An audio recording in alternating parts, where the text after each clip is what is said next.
This is our third year of doing this session, and it is very different from the other sessions that you'll see. It is almost entirely Q&A, which means you're going to be driving all of the content for it. So we have three fantastic coaches here who are in semi-order. And so I'm going to just introduce, my name's Kent. You might know me. Dr. Sara McDaniel from the University of Alabama. Ruthie Payno-Simmons, Dr. Ruthie Payno-Simmons. I'm going to add doctors to everything. Yeah, gotcha. Why not? From My Blissey from Michigan, and then Sandy Hardee from Johns Hopkins University. So one thing that I think is really important for us to think about in this, and I know you've seen these slides many a time throughout the last couple days, is thinking about how you're building capacity for coaching within your systems. Do you have equity coaches? Do you have coaches who need to take on equity work? Starting to think about what's reasonable within your resources and what's going to work for you is going to be particularly helpful. And I think the thing that's really, really nice that we have is we have a few different models of this work. All three of our panelists are both researchers and coaches and technical assistance providers, so they're going to be able to share a lot of information with you from a few of those different vantage points. Does that make sense? Okay, so here's what I'm going to ask them to do. This is the last slide I have, okay? We're like serious about this. This is you all doing this. So each panelist is going to introduce themselves. They're going to share a little bit about their project, and they're going to talk about what coaching looks like within their projects. And I think I had maybe said 5 minutes before, because now I'm looking at my presenter notes that say that. So 2 to 5 minutes. How about that? Just fit. Do you want to start first, Sara? Sure. Did you start the timer? We're keeping Just it. kidding. I'll start the timer. Why not? Just kidding. Okay. So Start now. Okay. Can you guys hear me? Okay, good. No? Yes? No? Put it in a little closer. Okay. Can you hear me now? I feel like I'm being deposed. Okay. My name's Sara McDaniel. I work at the University of Alabama. I also direct our statewide technical assistance center, which is called the Alabama Positive Behavior Support Office. So what I bring to this as a bit of a different perspective is in our state, we still have schools that are under desegregation orders. And so a lot of our schools just stay under those orders, which means they stay under federal regulation and oversight. So in order to get a new building built or buy a new curriculum, they have to get permission from the federal government. So some of our schools and districts would like to get out from under that oversight, so they have to partake in the long process that requires a consent decree. We also have districts that are currently being sued by the Department of Justice and the NAACP. So we kind of inadvertently ended up in this work because we were in schools training and coaching around just PBIS. And then this work kind of bubbled up, and instead of school districts seeing PBIS and equity work as something different, we've worked really hard to say, how can we be a piece of your solution that you're trying to introduce to your district, and how can we fit it into this three-tiered framework? So my project coordinator is here in the audience. She does a lot of our equity coaching too. And we are currently with 3 school districts that are working with the Department of Justice to get out from underneath their desegregation orders and or out from legal lawsuits. And so that's kind of the perspective that I'll bring to this conversation. Was that 2 minutes? That's perfect. Okay. That was 2 minutes. In a row? Ruthie, sure. Good morning, everybody. My name is Ruthie Payno-Simmons, and thank you for being in this session today. I live in the state of Michigan, and I work for Michigan's Integrated Behavior and Learning Supports Initiative. And what that is an opportunity for us to provide technical assistance to school districts across the state, also regional school districts across the state of Michigan, as they're implementing multi-tiered systems of support and behavior. We have a philosophy that you have to address behavior in and learning, and so we really work to do the integrated model. But we have partners who are focusing on behavior and or academics or both. And so we're also partnering with the PBIS National Center and piloting some of their tools around centering equity to address disproportionality. And so that's the lens that I bring to the table today. I also do work with the Midwest and Plains Equity Center, which is one of the 4 national funded equity assistance centers, and so learning through that really supports some of the learning and work that I'm doing in supporting in Michigan. And I'm like, am I supposed to be saying anything else I'm thinking about? Am I missing anything? You have like a minute left. I have a minute left? Yeah. Oh my gosh. Okay, so I would give some context. In Michigan, we do look at, there are schools with significant, have been identified by the state with significant disproportionality, and we're partnering with some schools who have that some significant disproportionality, and we've seen some really high outcomes with the pilot work that we're engaging in. And so we're trying to see, can we get those same outcomes across multiple partners? Because we want to really infuse what we're learning into our integrated model. We don't see the equity work as separate from implementing positive behavior supports, right? And we don't see it with separate from implementing multi-tiered systems of support. So we are really doing a lot of learning right now, and then seeing how do we integrate that into our work, so that when we say PBIS at a national level, at a local level, we are talking about centering equity in the strongest ways possible. And I think that's enough for now. That sounds great. Okay. We'll hear more from you soon. Thank you. Good morning. I'm Sandy Hardee. I work for Johns Hopkins University. I've been working as a school coach in different capacities for probably about 13, 14 years now. Specifically started on a project called Double Check 9 years ago. And that is a 2-pronged approach where we go into schools and we provide professional development for the entire staff, but then one-on-one teacher coaching. We've done it K through 8, focusing most recently on middle schools, targeting those populations the most at the end of our project. We have 5 core elements of culturally responsive teaching and student engagement that we really have used to adapt the classroom checkup coaching model to meet those needs, so that when we go into classrooms, we can give feedback to the teachers around those, as well as positive behavior supports, classroom climate, and things like that. I've also coached at the school level, where I've gone in and worked with administrators and leadership teams around school climate and safety. And so I've done multiple aspects of that. We're trying to get the school to look at what's actually going on, looking at their data, but actually using it as well and interpreting it in different ways, so that they can address the needs of their students when those needs aren't being met, and especially for students who are showing some other needs beyond Tier 1 supports, but beyond what that can support. Great, thank you. So I'm going to open it up to questions, and I should say, just for full disclosure, this session is being broadcast on Facebook Live, so I don't know if that should change the questions you ask or not. I don't think it should. But I've got a few starter questions that I thought we'd go with, and then open it up to the audience out there. Does that sound all right? Okay, thank you for the affirmation there. So question number 1, and this is for all of you. Pardon the special effects there. What are some promising strategies for building rapport in doing equity coaching work? And I'm not necessarily picking any one person for this, so feel free to chime in. And then when you ask questions, you might target it toward an individual person or just ask the whole group. Well, I can start off by not answering that question, but I can give a little context as to why that question is very important.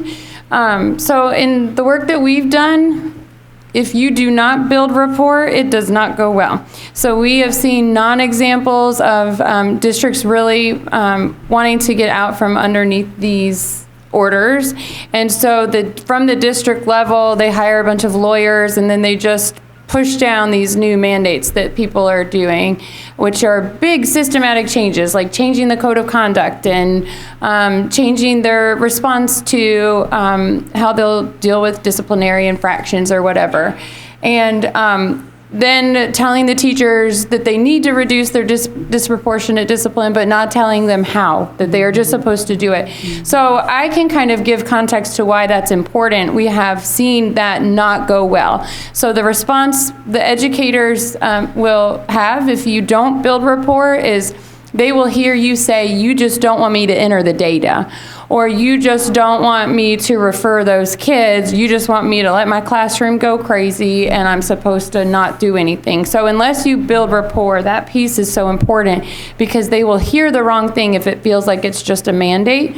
And we've seen some non-examples of districts who bring these new initiatives down without community and stakeholder input, and then it becomes not theirs and they don't own a piece of it, and so they don't have that buy-in and the rationale for why the work is important. So that's adding context in a non-example way, and then maybe you guys have some positive examples. Great. Sure. I just have some strategies that I found that are really helpful working on the ground with school leadership teams. And so some of the things that we've learned is when you're entering into that process, to start by honoring the work that the teams are already engaging in. It's so much easier to be able to have teams process all the things that are going well and that they feel really proud about, and being really intentional about tying them back to the work around positive behavior supports, and having them really identify what is it looking like, feeling like, and sounding like, and then really celebrating those types of things, because then it opens the door to be able to have conversations about what might not be going so well and what might need to be improved. Providing them with skills to be able to talk about issues like race becomes important, and naming it. And so naming it, but then not providing support for how to talk about it can be really difficult and have the opposite outcomes. And so we really do a lot of work around processing the 4 commitments for engaging in courageous conversations about race, and not just hitting them and saying here are the 4, but having them internalize what does it mean to actually commit to each one of them, and then bringing and actually sharing when they're doing it well, kind of like using positive behavior supports in that process. Like, I really like how you just really spoke your truth. Another thing that we do is we really make ourselves vulnerable. So as we're providing professional learning and supporting the teams as they're going through their data review process and looking at disaggregated data as information or ideas surface, we actually, and I say we, my colleague is probably here in the room somewhere, but we really surface some of our own biases that we have. We talk about areas where we've had to grow, mistakes that we've made.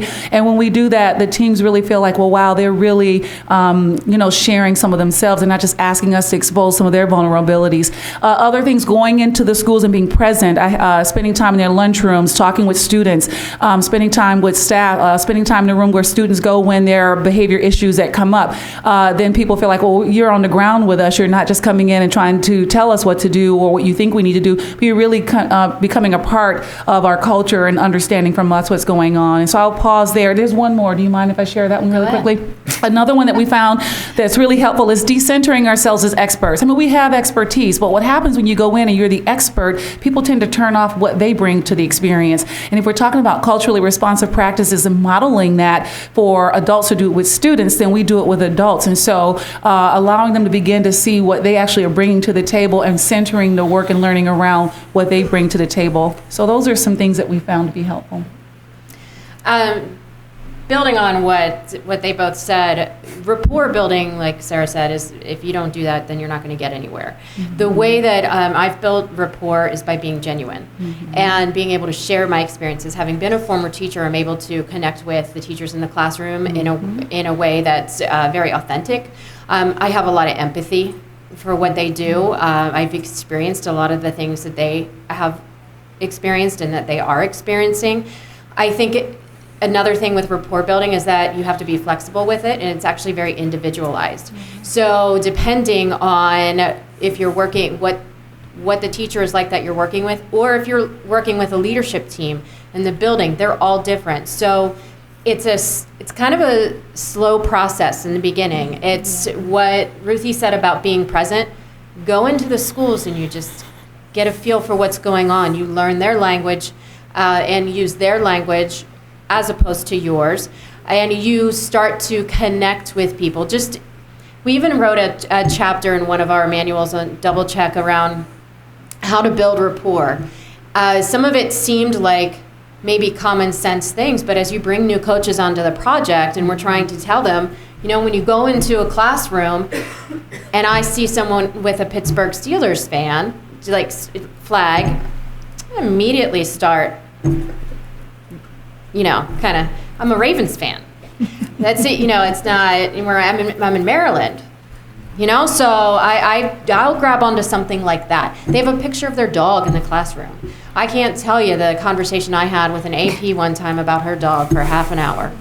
I mean, it was great. I love dogs. But it's things like that. Sometimes I'm sitting in a school, or I'm walking around in a school, and I'm logging some of the time that I'm doing, the activities that I'm doing, and I'm like, I'm getting paid to go and talk about dogs and football.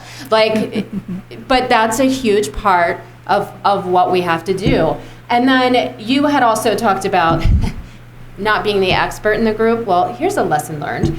The first time that we went to present our project 9 years ago to one of the schools, was our whole research team went together to present, and we're, just starting out. We all go to the school. It's like the first couple of days, pre-service days, and we're all dressed in suits.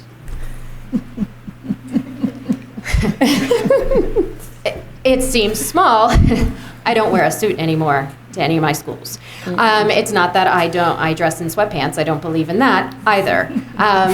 But there's a certain, you have to get a feel for it, and you separate yourself. You look like central office when you come in a suit.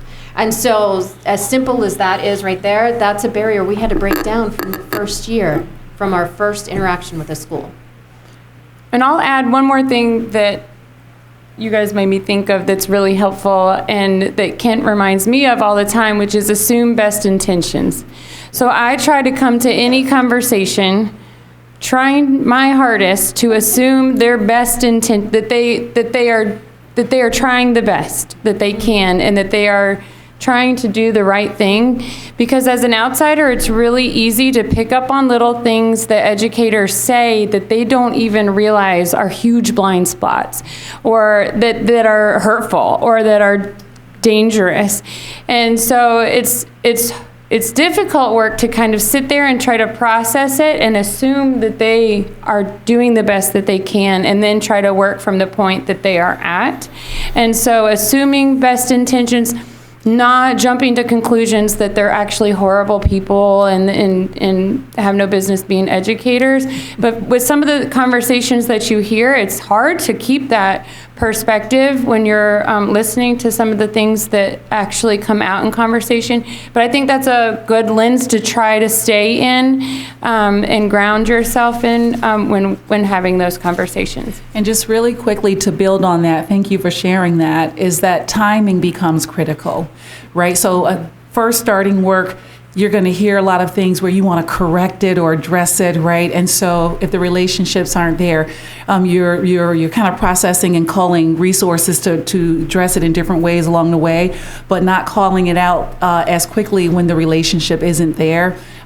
In 2 years into the pilot work, I could say, people first language. I could call it on the spot when they say those tier 3 kids, people first language. But on day one, I don't do that because it's going to shut a person down to do that. And then helping everyone to know that we are all on a personal and professional journey, some individual, some collective. So where I am may be different from where you are. So understanding that they're moving towards we're all moving towards a certain place and figuring out how to be responsive to that based on things that might be said or done. So they all talked about making sure to show that they didn't feel like experts in the building, but as you can see, these are experts right here, and I'm really excited about the rest of the session. I'm going to do one more starter question related to commitment, and it is, how do you deal with, get past, work with, work forward with white fragility? Who wants to start? Sandy, that's you. Okay, great. Yeah. Go, Sandy. Go, Sandy. Well, first of all, I will say this. Some of the teachers that I work with, they don't want that language, right? So you have to talk around it in order to get to it, which is not always my preferred method of communication. So there's definitely some self-reflection that I have to do and some stepping back that I have to do so that I'm not putting up that barrier right away. I'm also always open to coaching from others. I talk to colleagues about all of this very openly. I share my own experiences, my own biases, my own mistakes with teachers and with administrators, with other colleagues, and I get that support from my other colleagues. I'll go next. So I'm learning as well on this topic. I've been involved in some of this work recently in our community, and I'm learning from one of our group members named Sara, and she's a strong African-American woman. And we were trying to, we have a Facebook page that I run. I'm the secret poster of the Facebook page for our community group focused on diversity and equity. And I posted something about, and so our purpose is to try to, pretty much our purpose is to try to educate our white residents about racism and try to teach them something so that we can kind of improve things in our community. And I posted something about white fragility on our Facebook page because I'm assuming that everyone who doesn't know really wants to know, and that when they learn about this concept, they're going to, a light bulb is going to go off in their minds, and they're going to change their behavior, and they're going to be so grateful that they read this Facebook post about white fragility.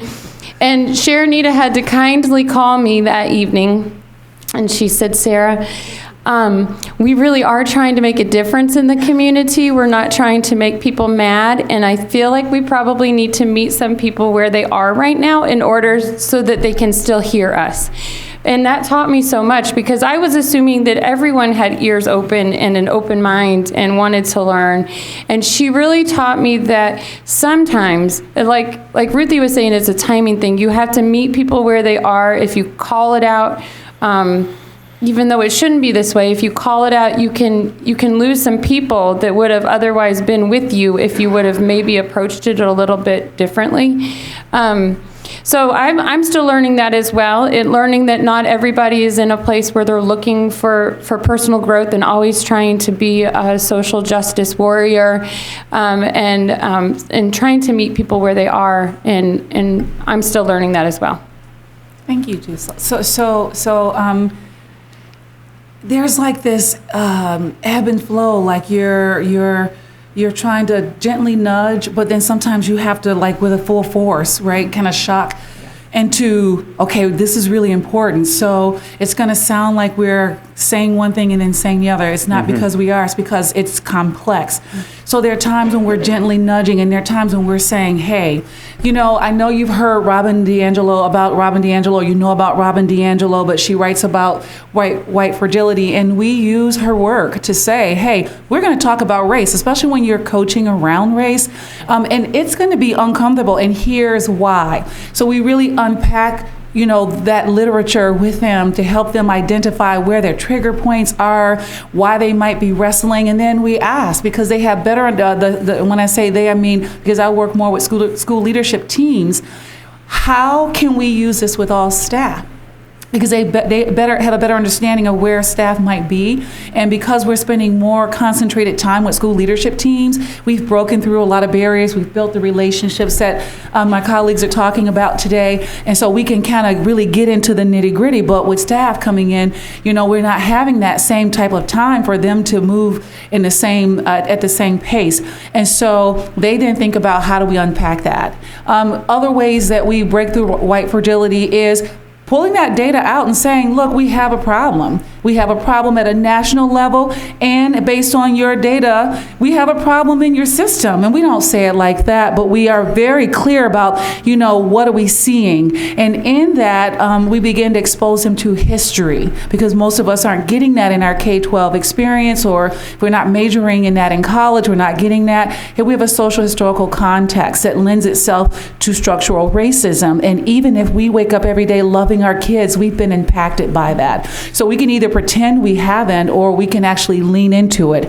We share lots of videos from TED Talks and people who are talking about this in ways that might, allow the openings. And so that just kind of over time, it's not the same person talking about it. It's multiple voices and perspectives across different identities talking about it, and that exposure and opportunities to have conversations and reflect really helps to break through white fragility over time. One of the things, Ruthie, that I've learned from you that I really like is it reminds me a lot, the analogy is like teaching about the anger escalation cycle. And like the time to teach about the escalation cycle is not when students or adults are escalated. It's when everybody's calm. And I think there's a really nice analogy for that, because the best way to evoke white fragility is to point out white fragility, and to be able to do it in a calm, instructive, sort of pre-corrective side, and say, guess what? You're going to feel this, and that is normal, and that is part of the process, and lean into it, is a very different thing than simply just naming it and assuming that by naming it, we have automatically made things better. I mean, we've got 4 people up here who are firm believers that white fragility exists and is a powerful force, and that's a different thing than that's the first thing we're leading in with in the work. Absolutely. May I add really quickly? Please. So some activities that are really helpful for that as well would be like the identity activities, where you have adults really begin to think about that they have multiple intersecting identities, having them link those identities to whether or not they have privilege or those identities tied to marginalized groups that have been marginalized historically, and then having them think about how reflecting on their own identity helps them to think about these power structures and these privilege structures that are in place that they may not be aware of. And so that's really, really helpful. The 4 commitments for engaging in courageous conversation, I know we started to hear it over and over again, but they are really powerful, because once we identify that this fragility exists, and there are some ways to identify when it's existing and some things you can do, having those commitments and going over them before engaging in any activity, any data review, any learning, really helps us to think about where do we need to focus most, and how they help you to work through fragility when you're having conversations. Cool. And I'll add too a little bit. Please. So I've had a few of these situations where it's just first trying to approach that new concept of privilege and white fragility. Then there is the backlash that you sometimes get once you've started that conversation, and once you've opened that box, you can get back some real pushback and defensiveness. So I try to say, I'll frame it. It's kind of like Jedi mind tricks that kind of we have to do on the kids too. So I'll try to frame it like, you may not struggle with this. This may not happen in your building, but there's this thing that's called privilege. And, based on the fact that we have mostly white educators in this building, but you have 40% Black African-American students, some of this may be coming into play. And, this happens across the country. Like Ruthie was saying, there's a little scapegoat that this actually happens everywhere. So you're sitting in a school trying to teach them about this, but you can explain that there's a larger context for this so that it doesn't feel so finger pointing. But I have also learned that once you engage in that, some people respond very defensively, and they'll say, that's not me. What are you calling me, a racist? And I love my kids, and I would never do anything. I treat all my kids the same, and I don't see color. And you get all these responses, and sometimes you have to say, okay, we're going to pause on that. We can always talk about that again next month, or I'll send you a resource to read on your own. So you have to kind of know when to keep pushing and when to kind of back off and say, okay, if I engage in this right now and I try to convince you that you do have privilege and that it's gotten you where you are, and that also impacts the students in your building, I might not get anywhere. So again, it's kind of knowing when the ears are open and when the people are primed to really hear you, and then knowing when to back off and when to push. It's a little tug, gentle thing. And I think one of the things that I know that I'm hearing from you, but just to clarify, back off does not mean not hold accountable, and does not mean eliminate all discomfort. Right. It means regulate the level of discomfort they're experiencing in the moment, but not shy away from it. be ready with your questions, and I will run around and be Donahue, if anybody remembers that. I need a better reference, but what the heck, something newer. But let me ask one more question, one more starter question, and that is, speaking about double-edged swords and how they fit and the importance of it, but how you deal with it, how do you address data and disproportionality data in the coaching that you do?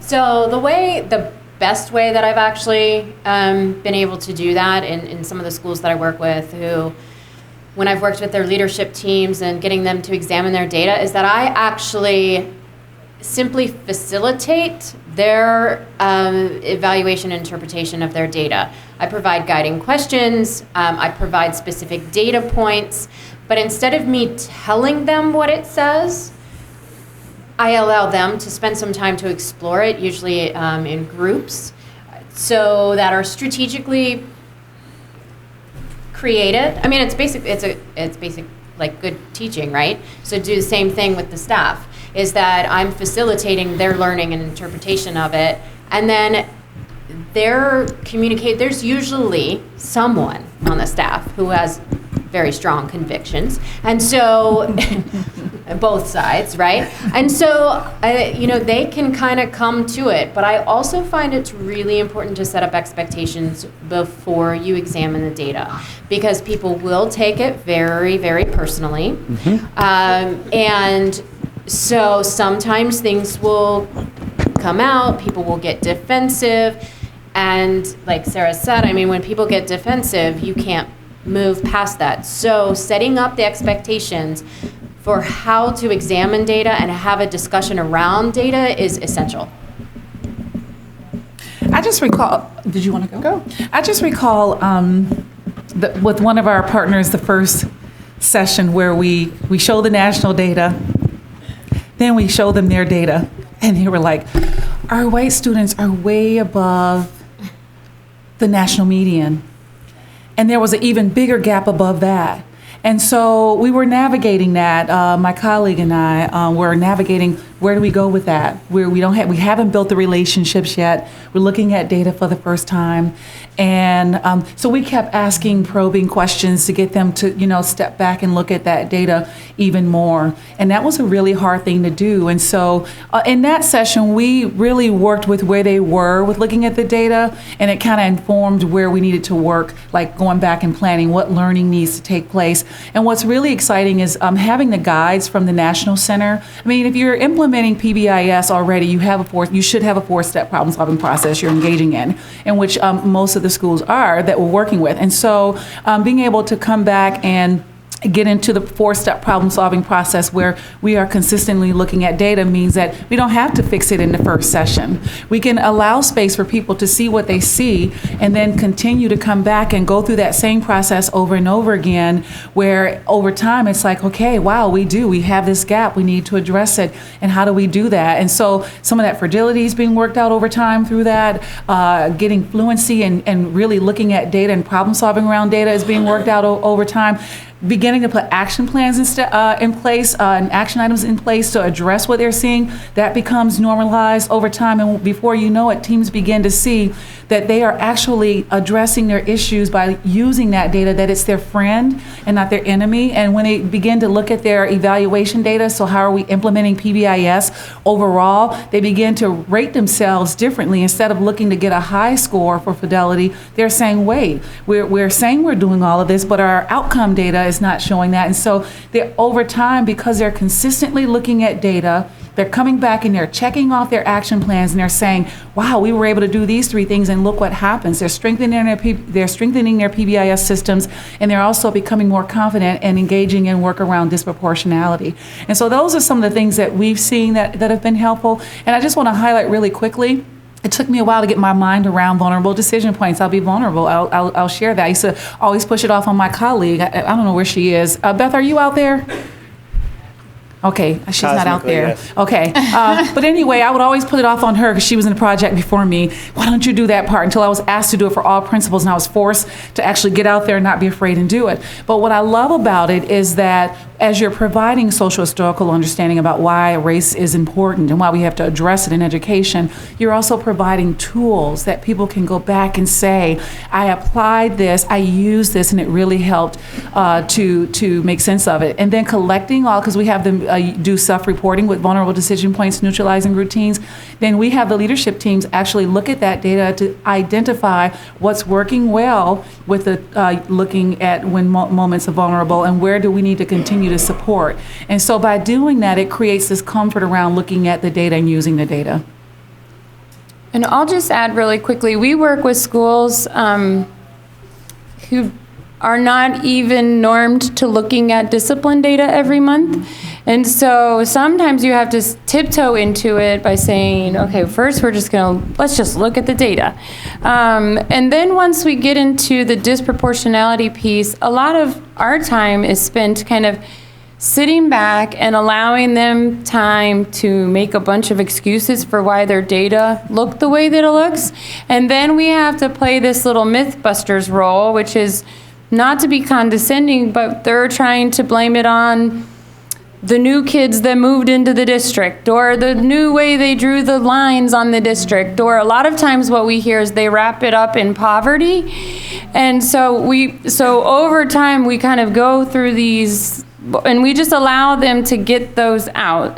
But then we hold the line on accountability of, well, you have other kids from low-income backgrounds in your school, and they're not represented in this state. So we have to kind of gently myth bust everything they come at us with until they're ready to hear, okay, it may be that we are making different decisions for different kids in this building, but it takes a while to get there. Even month after month, they'll say it was just a bad month, it was just that group of fourth graders. So you hear all sorts of other possibilities that aren't really what's going on to get to what's actually going on. But if you come at it first with, look at this, this is the rate of disproportionality in your building, and this is the problem, and you don't let them discover it on their own, then they're gonna hold those excuses in their mind, and they're gonna pay lip service to you, like, oh yeah, we're gonna work on that, but they're still in their mind going, it's a poverty issue. I just know it's a poverty issue. So we just kind of, we allow them the space for them to provide all the different reasons, and then we address those as we go along, and then what you're left with is our educators have implicit bias and are looking at behavior in different ways depending on who they're looking at. And it kind of, you've got to get there finally, but we allow them to work their way through it. I just want to add really quickly, thank you for sharing. It's critical what you're saying. I just want to share that we did some learning from our first couple of years of the pilot, and what we learned was, let's go in and see if we can do some work around building critical consciousness before even showing the data.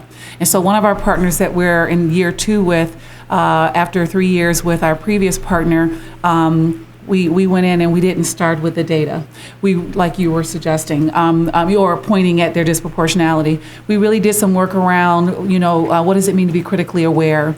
And then unpacked implicit bias in multiple ways. And then talked about implicit bias is important to understand, but we also have to understand the role that power and privilege plays with that. And so the team on the west side of the state that we're working with, they did a lot of that. And when they finally looked at the data, we actually didn't have to point a lot of things out. They were so pointing out the things and ready to problem solve around it, because there was some cultivation of thinking about the structures that impact experiences in schools for different groups of students. And so we're learning and trying to apply those different things as we go forward. So that's really a good point that you're bringing up.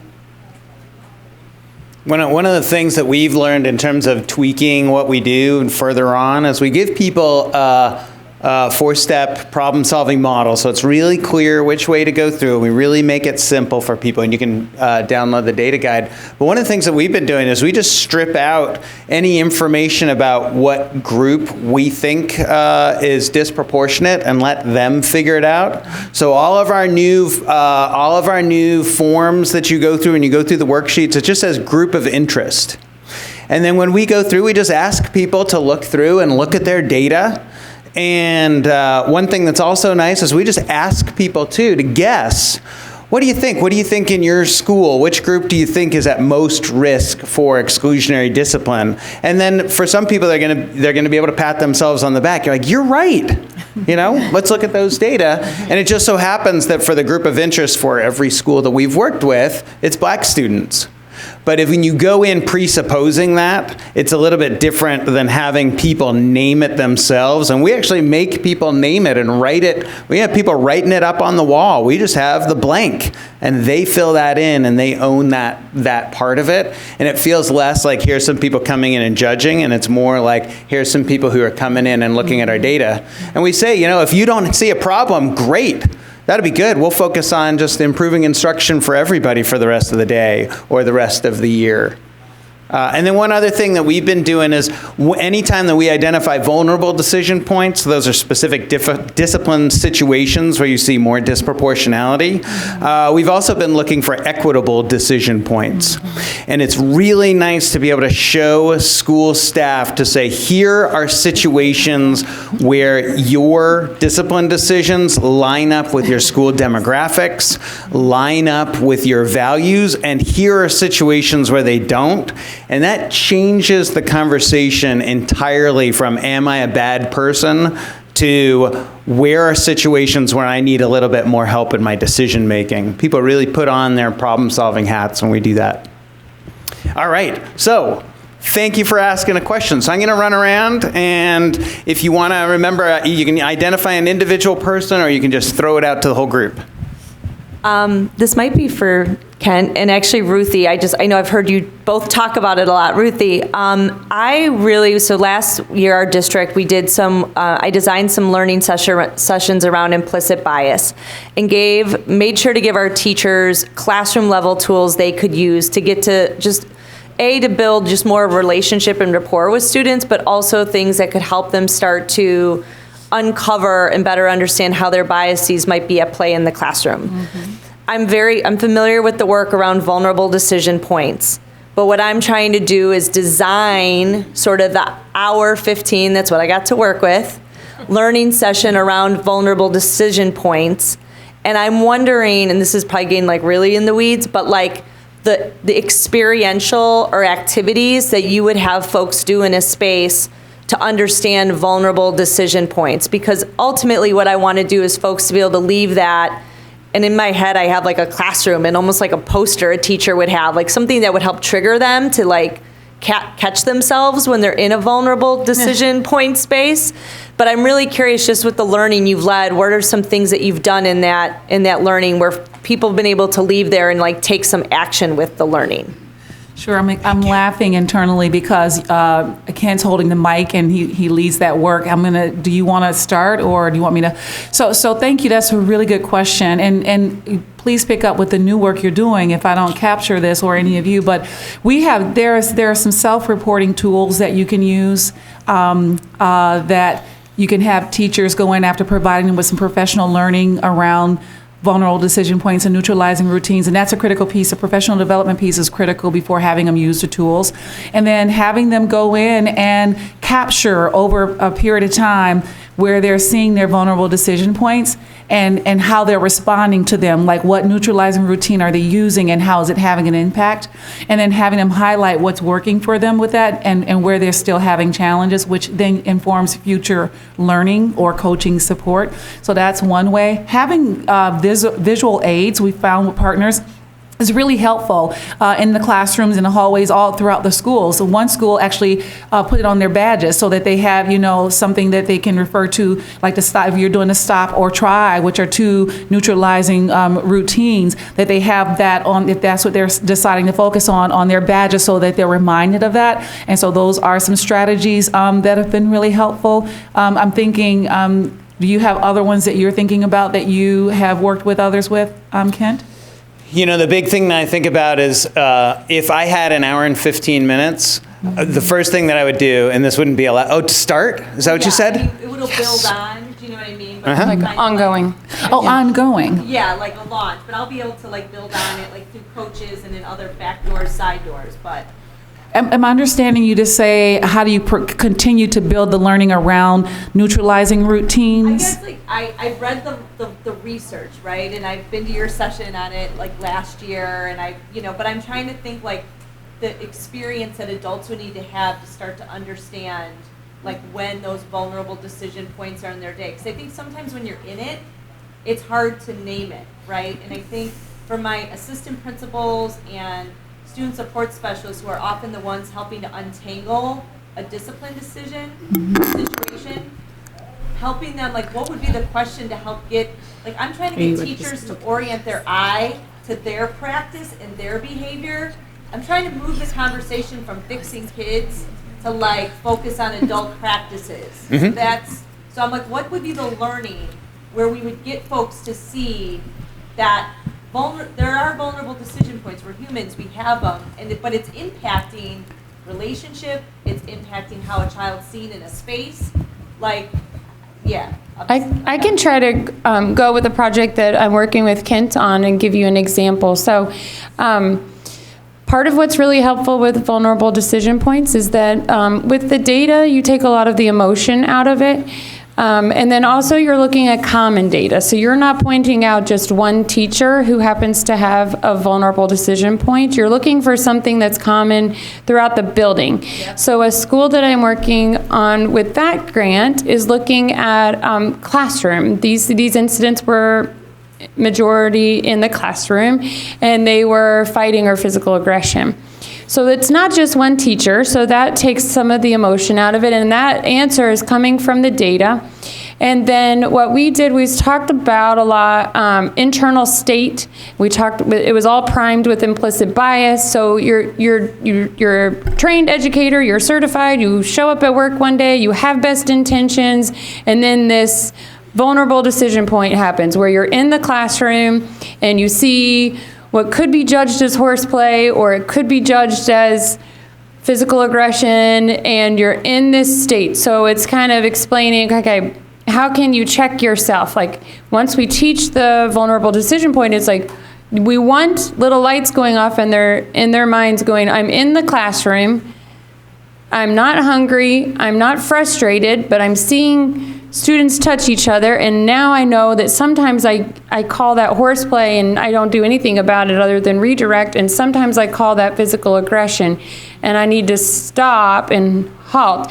So visually, the school that we're working with decided to put up posters, and then also the adults are going to wear bracelets, the plastic bracelets on their wrists to try to remind themselves to just visually prompt themselves to pause and take 3 deep breaths, reflect on their emotions, and make a good choice. That's pretty much what they're being asked to do and trying to practice doing. But I think that visual reminders would be really good. Posters, any not to clutter up your hallways, but to actually be really intentional about reminding the adults, and then also recognizing them and reinforcing when they use those new strategies instead of what they may have used in the past, and trying to celebrate any little progress that we make towards just pausing and maybe thinking about it a little bit more before coding it as a major or minor. And any discussion we can have where we hear that they are actually trying, we try to make a really big deal out of that, if that answered your question at all. You made me think of something too, though, that I think is really helpful as you were talking through. Teachers need reflection and processing time. Mm-hmm. They need time outside of actually going through and using those self-reflecting tools and having the experiences to say, to capture what they experience, and then to talk about it with their colleagues and to see that where there are common themes around it. So providing time and space for teachers to talk about how they're using those neutralizing routines and when they're having vulnerable moments. And I really love how you tied it to a school-wide piece. The other thing is that we have been using the Safe and Inclusive Schools framework. It's out of the Midwest and Plains Equity center, and what it does is it really helps people to unpack what does it mean to be safe and inclusive. And we talk about that across the 4 domains of being physical, emotional, cultural, and intellectual. And so unpacking, there are questions that teachers can ask about what does it look like, feel like, and sound like, and then tying it to using vulnerable decision points and neutralizing routines identifying vulnerable decision points and using neutralizing routines to support what they're doing in the classroom. So making sure that they understand, what it means to be safe and inclusive beyond just physical, and then tying those neutralizing routines to that. Mm-hmm. Yeah, one of the things that I think how many people are used to teaching adults like the functional behavior assessment approach? A few of you out there. So first you got to teach the concept, then you got to practice on something that's not particularly your student that you're working with. Then you get some homework, and then you come back and compare.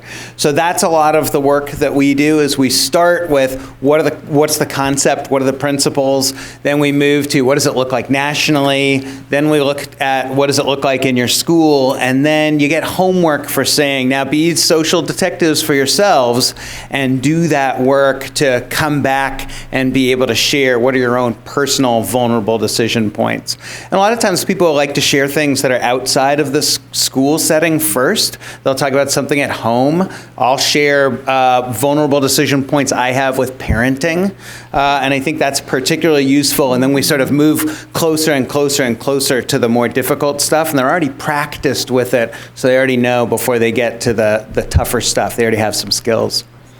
Can I add something there? Because I think a piece that has kind of been missed right now is that we've been talking a lot about like the school-wide data and looking at the group data, but there is a point where you got to get into the classroom and talk to that teacher about their data, right? And so that's where the individual teacher coaching comes in, and there's a lot of concerns around how are we going to do that? Where's the manpower to be able to do that, and being able to provide a structure within your school system to do that. With our grant work, with the projects that we've done, the teachers that we've worked with haven't always been the ones who need it the most because they have to volunteer, and some people aren't ready for it. But if there becomes a norm in a school, if it becomes a cultural norm that coaching is just the way it is, then you're going to be able to reach those teachers. They may not move as much as some of the others, but with the structure that we've used in the individual coaching is we've been able to provide, I'll look at their own individual data, I'll look at it compared to the school data, and I will provide them with feedback on that. I will collect other data points from their classroom, opportunities to respond, praise reprimand ratio, things like that are very concrete data points that will then allow me to also then talk to them about the evidence that I'm seeing of authentic relationships with all students in their classroom, with how they're connecting to the curriculum for the students to make it engaging, about their effective communication. And some of that is done through their own self-reflection. They fill out a form and provide that to me in the beginning of the coaching process, and then able to bring that into when I provide them with that feedback. And the way that the feedback is provided to them really gives them time. It's very, very structured, and it's not, it's really helped teachers to not be defensive about it. And most of the time, like, very common thing is that a lot of teachers think that they do at least 3-to-1 praise to reprimand ratio, right? Because we are so positive. You mean 1 to 3? No, they believe they're 3-to-1 minimum. But believe it or not, in the data that I've collected across 150 plus classrooms, usually that's not the case. And in their self-report, they've said, yes, I always or almost always provide 3-to-1. But then when I give them the data that, well, you're actually more like 1 to 5. I remember the first time that I was trying to tell a teacher that, I was a little nervous because I was like, they didn't say that they agreed with this. But it was fine because I had data and they were like, yeah, you're right. So if you ask them, they'll say, oh yeah, I'm 3-to-1. But if you present them with the data, they don't deny it. And it's not accusatory, but it's here. And then it opens up for other discussions around communication and communicating with their students. Thanks. All right, other questions?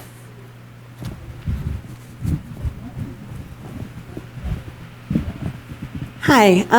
So I'm curious, how do you address the influential leaders or the vocal teachers who are also influential, who say they are on board and then somehow are also involved in gatekeeping or blocking or somehow saying there's not enough time to do the work?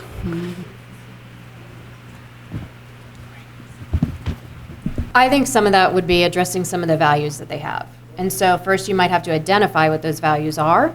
In the individual teacher coaching, we do a values assessment. But even with schools, if they're a school leader, they have values written, right? And if they're going to lead that school, they're supposed to be following those values. And so finding a disconnect between what they're doing and what they're saying and bringing that to light in a non-accusatory way is one way that you get that kind of ball rolling. Again, that can be a very slow process. It seems unfair that we have to be going this slow about it.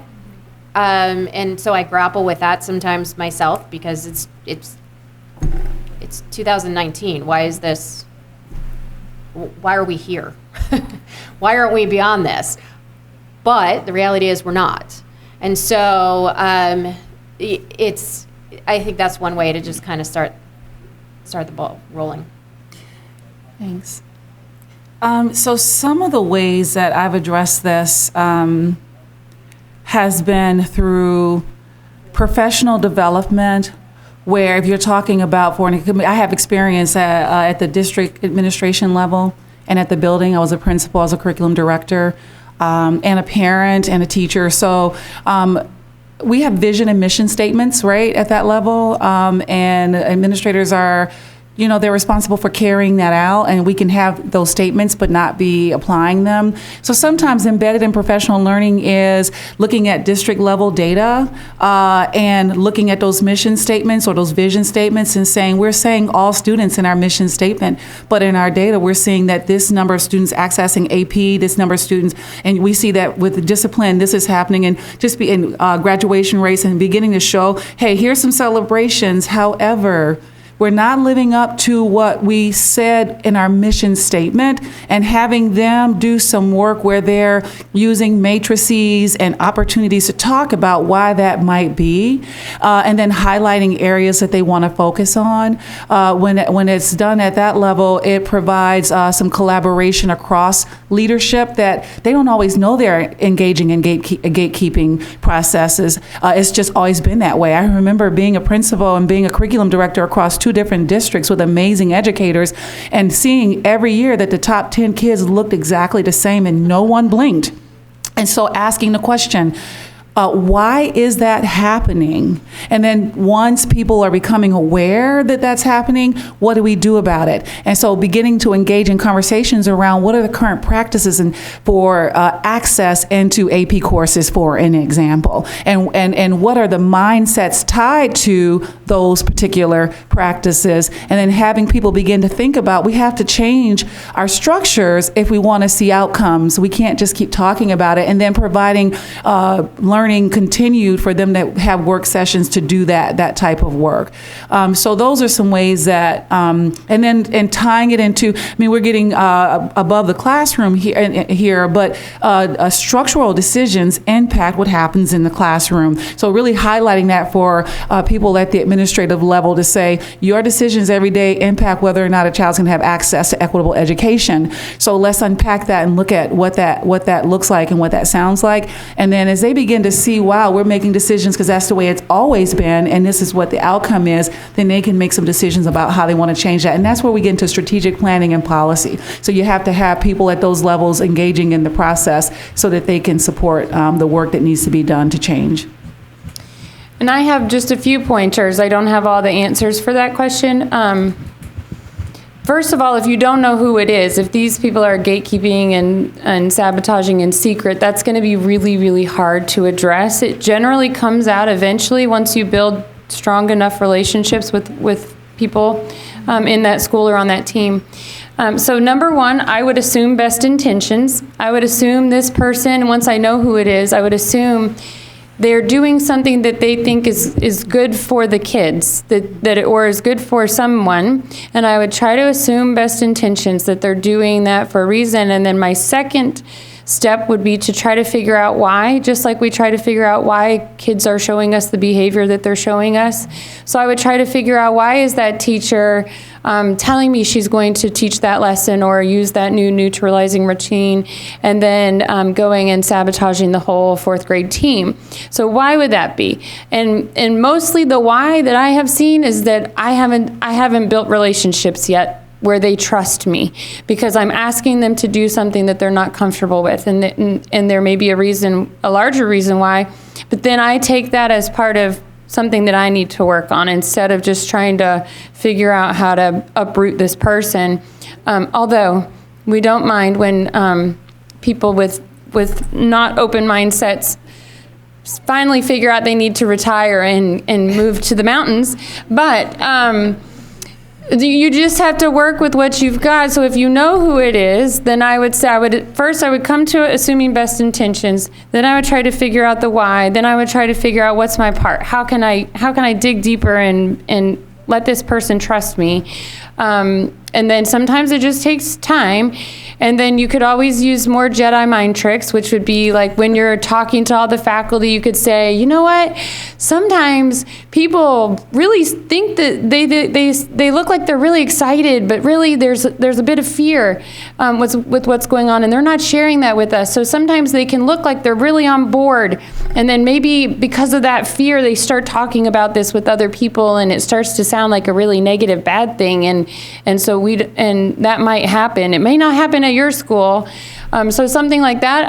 I had a recent experience where I had one of these educators, and I caught her doing something really good, and maybe 95% of what I was seeing was not really good. But I publicly acknowledged her for the one little tiny thing she did. And so I kind of flipped her from a non-example saboteur into, look at Miss Martin, guess what I saw her do today in the hallway? It was really amazing and really helpful for the student. And so sometimes you can kind of use little tricks, but again, those require you knowing who it is. So if someone is doing that gatekeeping and sabotaging in secret, that's going to be really hard to deal with. I don't have an answer for that one. That's also one of the things that we do when we start working with schools and work with a school leadership team, is we want to ask them, who are the people who we need to win over to make this work? So the nerdy term of that is called key opinion leaders. Who are the people, if that person nods and says, yeah, okay, then everyone's going to be like, all right, we're going to do this. And then the other part is, who are other people who the other staff look to and would listen to do. And then we actually prime them and say, okay, I'm going to coach you on a particular strategy. And then when we come back in 3 weeks, because we do these spaced out in a 3 or 4 or 5 week timeline, then we come back and that person, we prime them to stand up and give a testimonial. I tried greeting my students at the door, and originally I thought it was going to be really hard to do, and I thought it was kind of dumb, but I did it, and then all of a sudden, wow, like my kids are really excited to see me the next day. And it was a little bit weird. You know, some of the kids didn't really like it the first day, but then they sort of like lukewarm on the second day and then really liked it on the third day. And for them to hear it from their peers as opposed to an outsider is enormous. I would even add, just to build on what Kent is saying, if it's internal, hearing it from your peer versus like a person who may be in a different capacity would also work. So if you're asking because it's internal, having, like Kent was saying, those teachers that you look to, sharing it really is impactful too. All right, I think we got time for one more question. Okay, so my question is, how long does it actually take before you begin to see change, and is there any data? Because I hear that, it can be a long process and it takes time and you have to prime. And I think one of the difficulties I have is that I am impatient because it is 2019 and I'm beyond waiting to see changes that, in my opinion, should already just be the norm. So what does your data show about how long it takes to see positive change? Well, I can speak directly to that in terms of the individual teacher coaching, and that in the study that the data that we've collected with the comparison and control schools that we've done is that in our schools where we've actually provided coaching in addition to other supports, the coaching time it amounts to about 3.5 hours face time with a teacher.